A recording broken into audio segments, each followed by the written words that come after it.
Com a Leão Tour, o cliente não é apenas mais um passageiro. Nossa marca mais forte é o atendimento personalizado. Dos itinerários mais longos a viagens mais curtas, a Leão Tour oferece os destinos mais diversos, aconchegantes hospedagens e roteiros de entretenimento que cabem no seu orçamento. Se viajar é um prazer, com a Leão Tour, este prazer não tem limites. Acesse leãotourmilhas.com. Olá, sejam todos muito bem-vindos ao programa Com Brasil Nordeste. Hoje é sexta-feira, dia 12 de fevereiro de 2021 e eu estou aqui mais uma vez pedindo licença à senhora para entrar na sua casa, pedindo licença também ao senhor para entrar na sua casa, para juntos fazermos com muita alegria o programa de hoje. A comunidade mundial cientista comemora o nascimento do Charles Darwin. Ele ficou conhecido pela sua teoria da evolução das espécies. No programa de hoje você vai saber sobre o protesto de motoristas no estado do Maranhão contra o aumento abusivo do combustível. Vai saber também como que tem que sair e entrar em Fortaleza. E o fim de semana de folia em Salvador, tudo isso nós vamos falar no programa de hoje.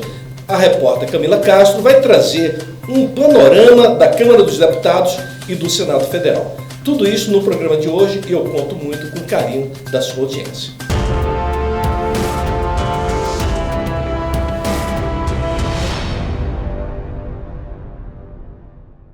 Vamos começar então com o giro de notícias, chamando o colega Marcelo Jorge, que vai falar sobre os estados do Maranhão, Paraíba e Pernambuco. Marcelo Jorge vai trazer a revolta dos motoristas no estado do Maranhão contra o aumento abusivo de preço do combustível. E também um prefeito da região Nordeste que deixou o cargo com apenas 40 dias de mandato. Marcelo Jorge, boa tarde. Olá, Sandro de Moura, muito boa tarde a todos que estão acompanhando o programa Com Brasil Nordeste, na TV Com Brasil, nos estúdios em Brasília e aqui na Rádio Brasil Nordeste em Pernambuco. Vamos às matérias de hoje, são pautas sobre 3 estados nordestinos. Vamos acompanhar?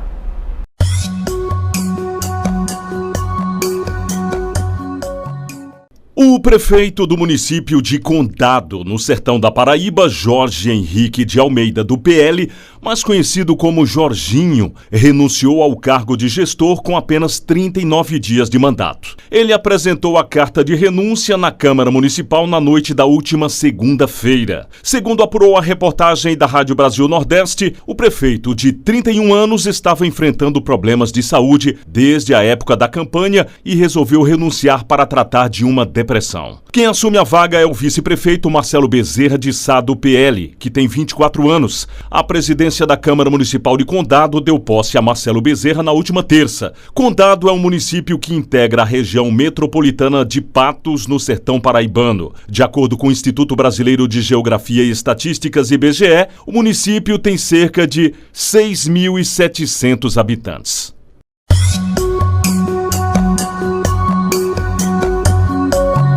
Motoristas de aplicativo fizeram uma manifestação nesta última quarta-feira, dia 10, em São Luís, capital maranhense, contra o aumento no valor da gasolina e do diesel. O aumento foi anunciado pela Petrobras na segunda-feira. Em protesto, os motoristas fecharam um dos acessos da ponte Bandeira Tribuzzi, no bairro Jaracati. Por conta disso, um longo engarrafamento de veículos foi registrado na área que dá acesso à região central da capital maranhense. Os manifestantes, em seguida, saíram em carreata até o Palácio dos Leões, sede do governo do Maranhão, terra do Vinícius Nagem. Para tentar conter a manifestação, uma equipe da Polícia Militar fechou a rampa de acesso ao local. Após algumas negociações entre a PM e os motoristas, a manifestação foi encerrada. Segundo a Polícia Militar, um representante do governo estadual iria entrar em contato com a classe para ouvir as insatisfações.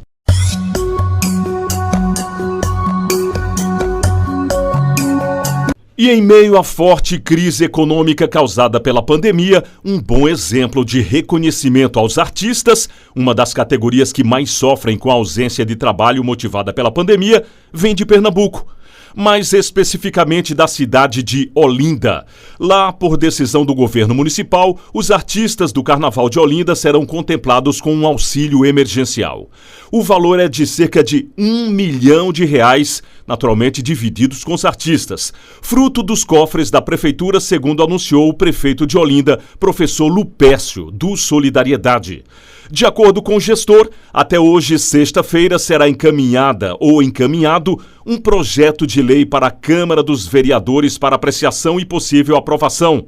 Lembrando que um decreto recente do governador socialista Paulo Câmara, mais uma vez, proibiu a música ao vivo em bares e restaurantes pernambucanos, o que ajuda a piorar ainda mais a situação já difícil de quem vive da produção de música e de eventos.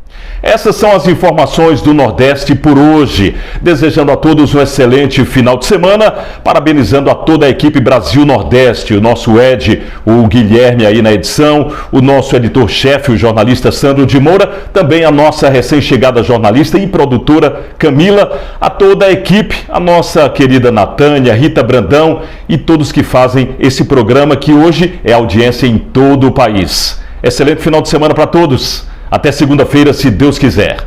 Marcelo Jorge, da Rádio Brasil Nordeste.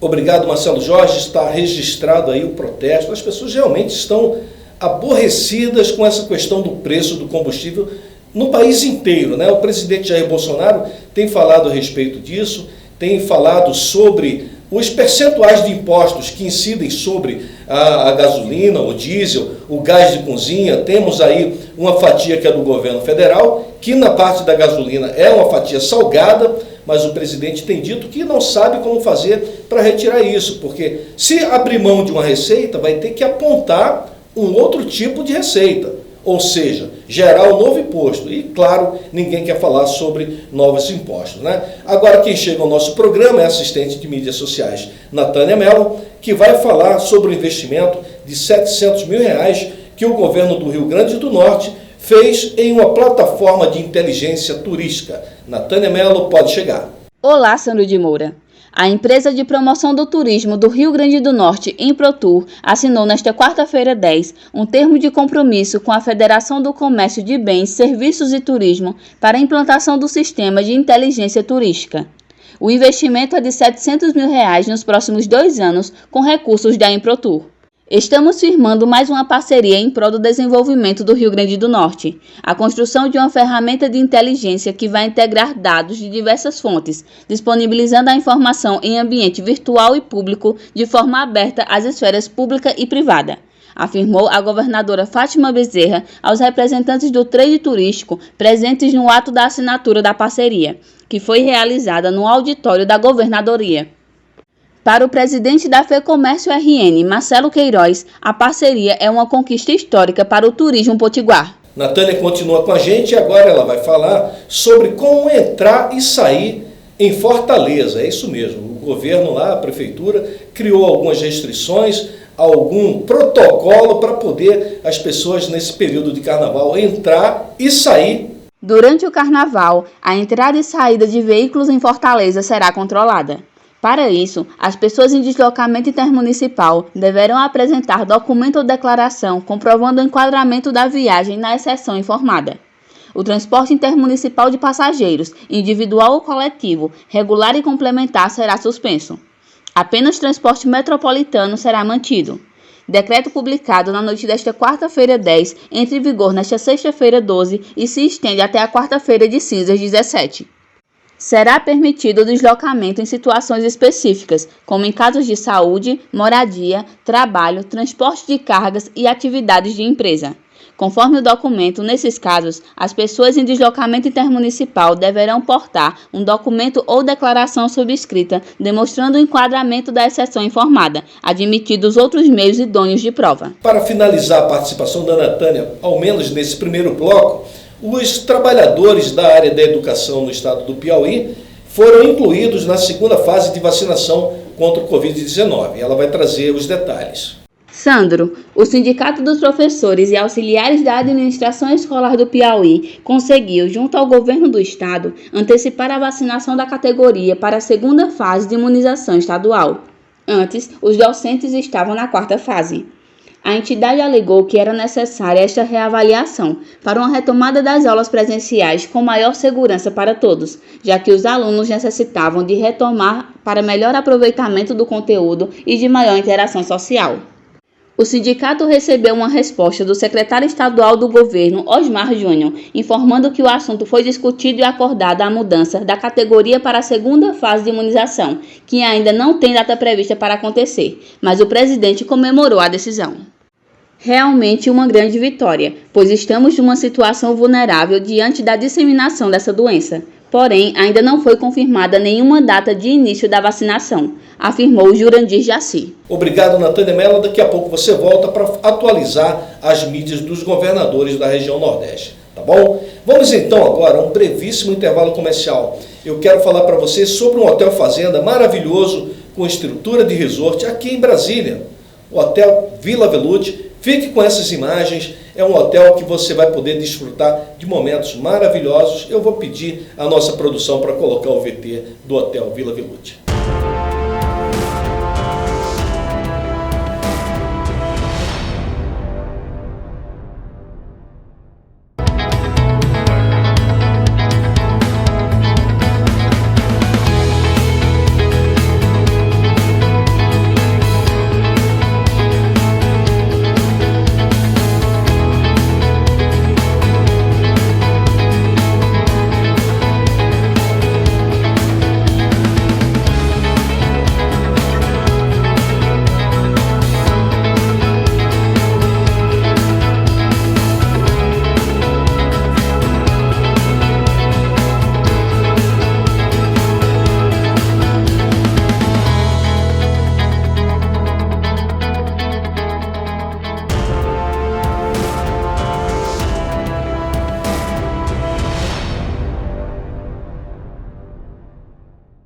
Estamos de volta, agradecendo o carinho da sua audiência, pedindo que, se você puder, passe um WhatsApp para a gente, dizendo de qual parte do país que você está assistindo a nossa programação. Eu quero poder abraçar você, quero poder abraçar também a sua cidade, tá bom? Então passe um WhatsApp para a gente, o telefone está no seu vídeo. Se você está ouvindo esse programa através da rádio web, o telefone é o DDD 61 98255 4129. DDD 61 98255-4129 é o telefone da nossa produção, o telefone onde você pode falar com a gente. E eu quero agradecer a você que está ouvindo a nossa programação também pela rádio web ou por alguma rádio comunitária afiliada que seja nossa parceira.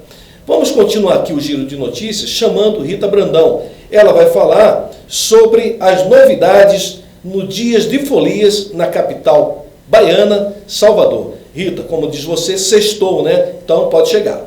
Olá, telespectadores do Com Brasil Nordeste. Sexta-feira, sextou, e aqui em Salvador, Bahia, seria o dia de muita alegria, seria o Carnaval da Bahia.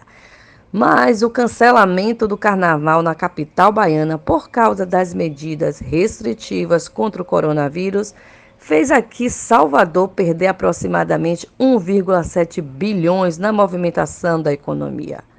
O dado foi divulgado pela Superintendência de Estudos Econômicos e Sociais da Bahia. Cerca de 60 mil trabalhadores ficarão sem opção de trabalho, o que deve gerar pelo menos 90 milhões de rendimentos que ajudaria a movimentar o setor. A suspensão de investimento público será de 133 milhões. Além disso, outro setor que resiste à queda é o de hospedagem. A ocupação de hotéis deve ter queda de 18,2% nesse mês de fevereiro e redução de 7 mil postos de trabalho direto, além da queda em torno de 25% da receita nominal do conjunto de atividades característica do turismo. A festa momesca foi suspensa pelo então prefeito de Salvador, ACM Neto, como forma de evitar aglomeração. O atual gestor municipal, Bruno Reis, manteve a suspensão para este mês de fevereiro, já que, apesar da chegada da vacina, é preciso esperar a maior parte da população ser imunizada.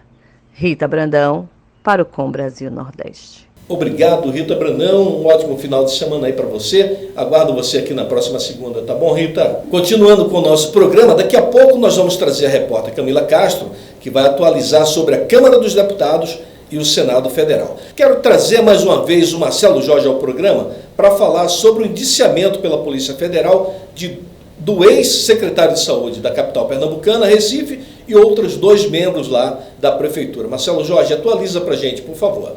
O ex-secretário de Saúde do Recife, Jailson de Barros Correia, 2 ex-gestores da Prefeitura e um empresário foram indiciados pela Polícia Federal no inquérito que investigou supostas irregularidades na compra de respiradores que deveriam ser destinados ao tratamento de pacientes com a Covid-19 na capital pernambucana.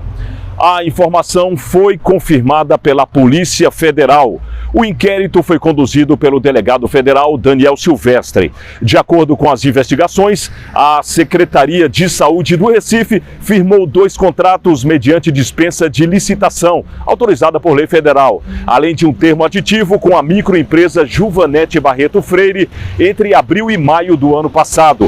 No total, 500 aparelhos, cujo valor era de 11 milhões e meio de reais. A Agência Nacional de Vigilância Sanitária Avisa informou à Polícia Federal na época que a fabricante não tinha autorização para produzir os equipamentos e que os mesmos não poderiam ser utilizados em humanos. Um vídeo que circulou nas redes sociais mostrou os respiradores sendo testados em porcos, dias após parte do aparelho já ter sido entregue à Prefeitura do Recife, que não chegou a usá-los nos hospitais. A Polícia Federal informou que o ex-secretário Jailson Correia, que sempre negou as acusações de irregularidades, foi indiciado pelo crime de dispensa indevida de licitação. O ex-diretor financeiro da Secretaria de Saúde do Recife, Felipe Soares Bittencourt, e a ex-fiscal de contrato da Secretaria de Saúde, Maria Simões da Mota Bravo, foram indiciados por peculato e por dispensa indevida de licitação.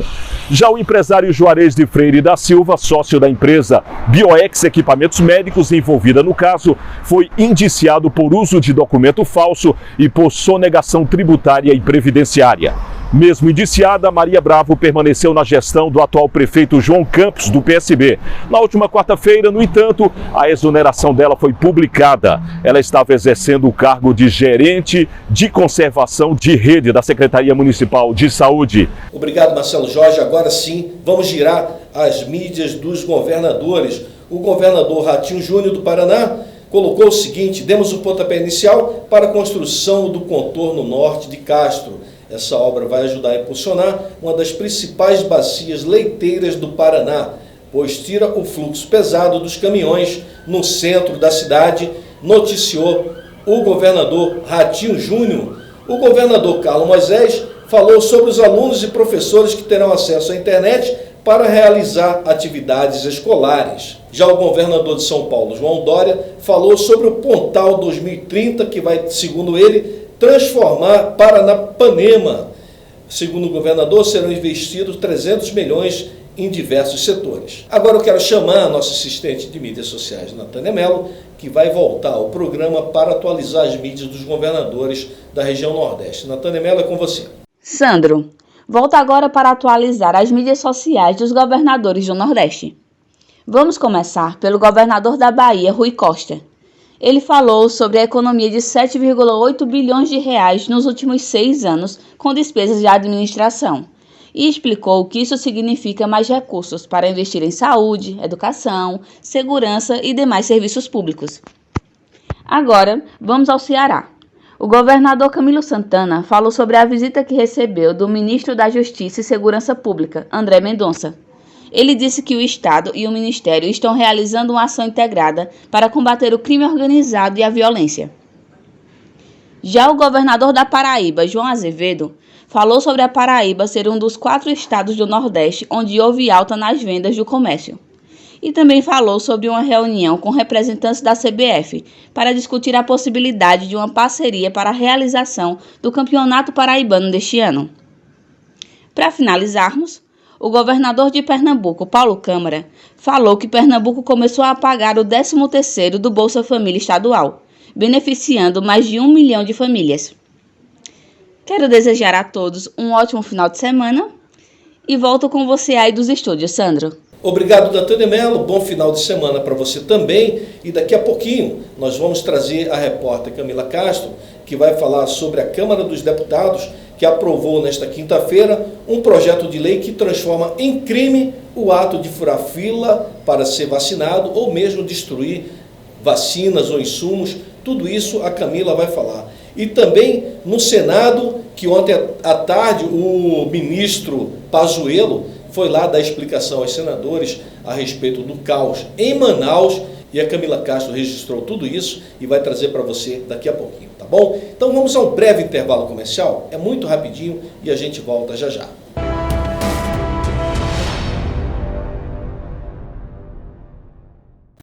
Com a Leão Tour, o cliente não é apenas mais um passageiro. Nossa marca mais forte é o atendimento personalizado. Dos itinerários mais longos a viagens mais curtas, a Leão Tour oferece os destinos mais diversos, aconchegantes hospedagens e roteiros de entretenimento que cabem no seu orçamento. Se viajar é um prazer, com a Leão Tour, este prazer não tem limites. Acesse leãotourmilhas.com.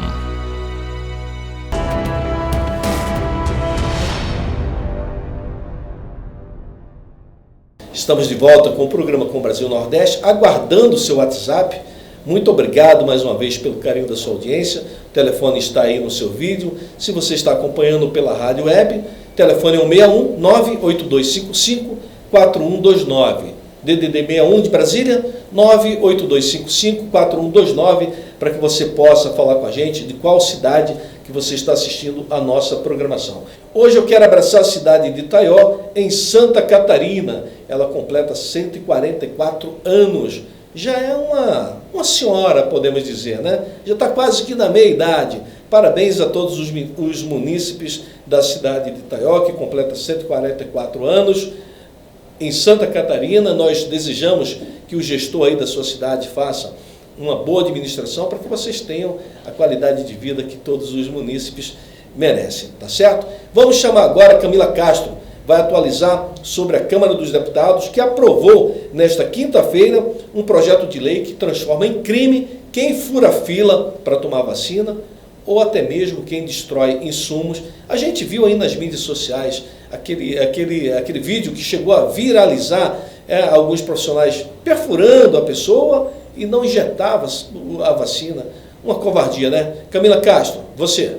A proposta cria um novo tipo de crime, chamado de infração a plano de imunização, atualmente não previsto no Código Penal. Além de furar fila, a proposta vale também para outros tipos de vacina, além da Covid-19. A pena estabelecida no projeto é de 1 a 3 anos de detenção e multa. Esta pena pode ser aumentada em 1/3 caso envolva a falsificação de atestado e outros documentos. Desde que iniciou a campanha de vacinação contra a Covid-19 aqui no país, diversas cidades registraram denúncias de pessoas que receberam as doses do imunizante, mesmo sem estarem na ordem de prioridade. Em Manaus, a Justiça chegou a suspender a entrega da vacina até que a Prefeitura garantisse transparência nos créditos para a vacinação. O texto agora segue para análise do Senado. Na verdade, eu gostaria de parabenizar, o deputado Fernando Rodolfo, em nome dele, todos os autores dos projetos que foram aprovados hoje, em nome e para o bem do povo brasileiro, atendendo um clamor da sociedade. Quero parabenizar a deputada Margarete Coelho, a nossa relatora, porque numa situação onde nós vemos tantas pessoas furando fila, desviando vacinas, valendo-se do cargo para desobedecer uma prioridade no meio de uma pandemia, isso é inadmissível. Então, parabéns à Câmara dos Deputados, que cumpriu o seu papel hoje e fez valer essa necessidade de criminalizar esses absurdos, porque isso é inadmissível. Vamos aproveitar um pouquinho mais da cobertura que a Camila Castro fez no Congresso Nacional.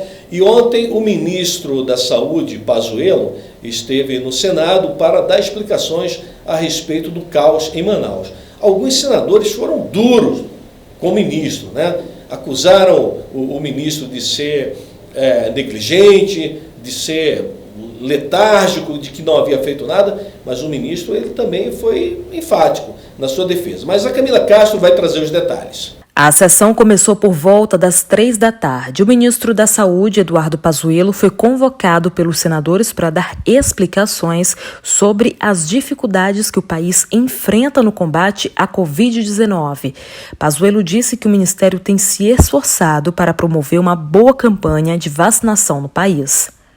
Nós vamos vacinar o país em 2021, 50% até junho, 50% até dezembro. Da população vacinável. Esse é o nosso desafio e é o que nós estamos buscando e vamos fazer. Durante a sessão, os senadores perguntaram para o ministro da Saúde, Eduardo Pazuello, sobre a situação do estado do Amazonas, que ainda passa por momentos muito difíceis por causa da sobrecarga dos hospitais com pessoas infectadas com Covid-19. Pazuello é alvo de inquérito que investiga se houve omissão do ministro em relação à crise sanitária no Amazonas. Na semana passada, ele prestou depoimento à Polícia Federal. Obrigado, Camila, pela sua participação. Vamos fazer aqui uma breve leitura desse quadro. Eu acompanhei um pouco da sessão e vi ali alguns senadores insistindo naquela retórica de que o caos no Brasil é por conta de um governo negacionista, que não reconhece a Covid e que não usa máscara, essas balelas que a gente já ouviu. Certamente, em algum nível, o presidente Jair Bolsonaro tem a sua parcela de responsabilidade. Todo mundo sabe disso, ninguém pode excluir isso. Agora, os senadores de oposição precisam entender o seguinte: a população não é idiota. Os senhores não falam, por exemplo, que no estado do Rio de Janeiro o governador permanece afastado. Por quê? Corrupção. O dinheiro que o governo federal mandou para o Rio de Janeiro foi desviado na sua grande parcela, na sua grande maioria. Muito dinheiro jogado fora. Isso aconteceu também na região Nordeste. O deputado estadual Davi Maia, do Democratas de Alagoas, do estado de Alagoas, ele falou no nosso programa que se governadores da região Nordeste não fossem presos, não havia justiça nesse país. Porque, segundo o deputado que presidiu lá uma CPI interestadual, envolvendo vários estados, o deputado foi enfático, foi claro. Existiu crime, existiu desvio de dinheiro, existiu uma malversação do dinheiro público. Eu não vejo os senadores de oposição falar sobre isso. Olha, estamos chegando ao final do nosso programa.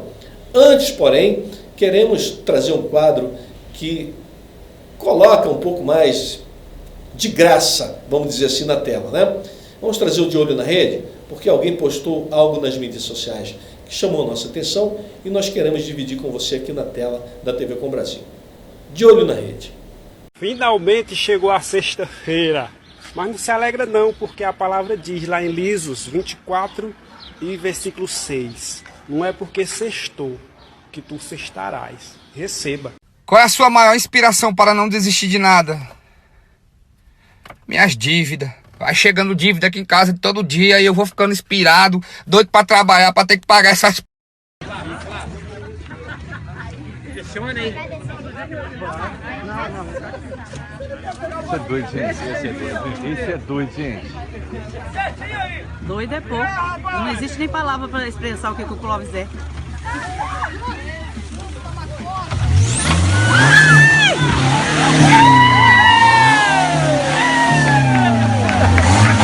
Tá aí, eu espero que esse De Olho na Rede tenha dado aí uma amenizada nesses assuntos um pouco mais forte, né, que a gente traz aqui para manter o senhor, a senhora informado. Estamos chegando ao final do programa, estamos agradecidos a Deus, queremos desejar que você tenha um ótimo final de semana, você possa aproveitar em família, com seus amigos, óbvio, com todo o cuidado da higienização, em algum nível o distanciamento social. E outra coisa, antes que alguém acuse a gente aqui de ser negacionista, ninguém aqui é idiota para negar que o vírus existe.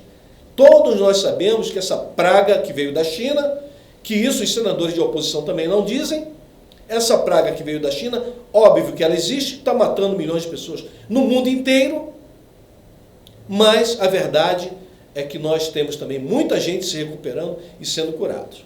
Então nós vamos celebrar a vida. A você, um ótimo final de semana. Obrigado mais uma vez pelo carinho da sua audiência.